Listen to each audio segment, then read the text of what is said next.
In the previous episode, we had a look at achievable traits with an entry-level drone. From our experience, in most cases that's enough.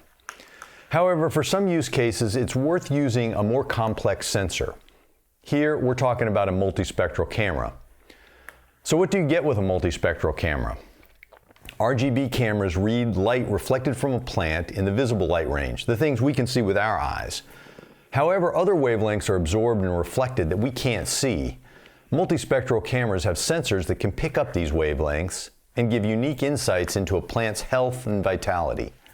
From these signals, you can compute vegetation indices sensitive to LAI like MCARI and chlorophyll like MTCI.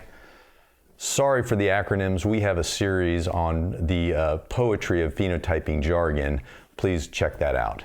Now back to our regularly scheduled program. You can also perform some mathematical gymnastics and run a model ProSale. It allows you to retrieve an estimation of LAI and chlorophyll content.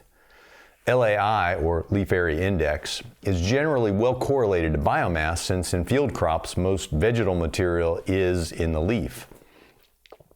Chlorophyll content is well correlated to nitrogen. How? Well, more chlorophyll means there's more energy in the photosystem machinery to fix carbon dioxide, and the protein that fixes carbon dioxide is called rubisco, which is an immense reservoir of nitrogen in the, on the entire planet.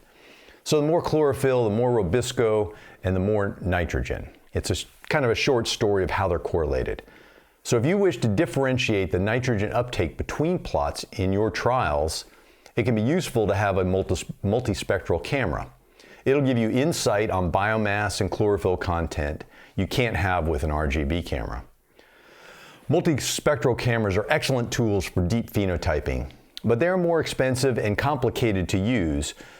So we recommend for people getting started with drones that they start with RGB cameras and only move to multispec when they have specific use cases that require that. Do you have a use case that might benefit from stepping up to a multispectral camera?